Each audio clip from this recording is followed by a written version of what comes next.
ഇനി ആർക്കൊക്കെയാണ് special education നൽകുന്നതെന്ന് വെച്ചാൽ വിഷ്വലി അല്ലെങ്കിൽ ഹിയറിംഗ് ഇമ്പയർഡ് ആയിട്ടുള്ള കുട്ടികൾക്ക്, ലേണിംഗ് സ്ലോ ആയിട്ടുള്ള കുട്ടികൾക്ക്, ലേണിംഗ് ഡിഫിക്കൽട്ടി ഉള്ള കുട്ടികൾക്ക്, ADHD, ഓട്ടിസം തുടങ്ങിയവയുള്ള കുട്ടികൾക്കൊക്കെ നമുക്ക് സ്പെഷ്യൽ എഡ്യൂക്കേഷൻ പ്രൊവൈഡ് ചെയ്യാം.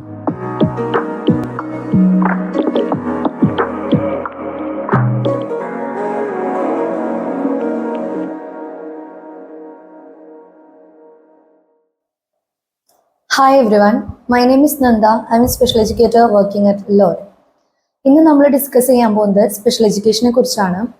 സാധാരണ രീതിയിൽ പഠിക്കാനായിട്ട് ബുദ്ധിമുട്ടുള്ള കുട്ടികൾക്ക് ഇൻഡിവിജ്വൽ ആയിട്ടുള്ള രീതിയിൽ അവരുടെ സ്ട്രെങ്ത് വീക്ക്നെസ് മനസ്സിലാക്കിയതിന് ശേഷം പഠിപ്പിക്കുന്ന ഒരു സംവിധാനമാണ് സ്പെഷ്യൽ എഡ്യൂക്കേഷൻ എന്ന് പറയുന്നത്.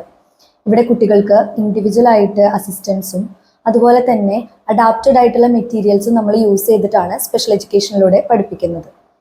ഇനി ആർക്കൊക്കെയാണ് സ്പെഷ്യൽ എഡ്യൂക്കേഷൻ നൽകുന്നതെന്ന് വെച്ചാൽ വിഷ്വലി അല്ലെങ്കിൽ ഹിയറിംഗ് ഇമ്പയർഡ് ആയിട്ടുള്ള കുട്ടികൾക്ക്, ലേണിംഗ് സ്ലോ ആയിട്ടുള്ള കുട്ടികൾക്ക്, ലേണിംഗ് ഡിഫിക്കൽട്ടി ഉള്ള കുട്ടികൾക്ക്, ADHD, ഓട്ടിസം തുടങ്ങിയവയുള്ള കുട്ടികൾക്കൊക്കെ നമുക്ക് സ്പെഷ്യൽ എഡ്യൂക്കേഷൻ പ്രൊവൈഡ് ചെയ്യാം. സ്പെഷ്യൽ എഡ്യൂക്കേഷൻ നൽകുന്നതിലൂടെ ഒരു കുട്ടിയുടെ എബിലിറ്റി, കോൺഫിഡൻസ് ഒക്കെ ഇംപ്രൂവ് ചെയ്യാണ് നമ്മൾ ചെയ്യുന്നത്. ആൻഡ് സ്പെഷ്യൽ എഡ്യൂക്കേഷൻ എന്ന് പറയുന്നത് എഡ്യൂക്കേഷൻ ഫോർ ഓൾ എന്നാണ് അതിൻ്റെ ലക്ഷ്യം എന്ന് പറയുന്നത്.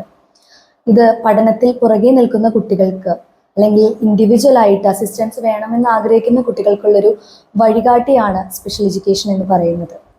സ്പെഷ്യൽ എഡ്യൂക്കേഷൻ വിജയകരമാക്കണമെങ്കിൽ അവിടെ പാരൻസിൻ്റെയും മറ്റ് തെറപ്പിസ്റ്റുകളുടെയും സഹകരണം വളരെ അത്യാവശ്യമാണ്. നമുക്കറിയാം എല്ലാ കുട്ടികളും ഡിഫറെൻ്റ് ആണ്, അവരുടെ നീഡ്സും യുണീക്കാണ്. എല്ലാ കുട്ടികളുടെയും നീഡ്സ്, സ്ട്രെങ്ത് ഇതൊക്കെ മനസ്സിലാക്കി അവർക്ക് അത്യാവശ്യമായിട്ടുള്ള individual assistance, individual education, care ഒക്കെ നൽകേണ്ടത് നമ്മുടെ കൂടെ റെസ്പോൺസിബിലിറ്റി ആണ്. ആൻഡ് ഇതിലൂടെ നമ്മൾ മനസ്സിലാക്കുന്നത് എന്തെന്ന് വെച്ചാൽ every child can learn, just not in the same way. Thank U.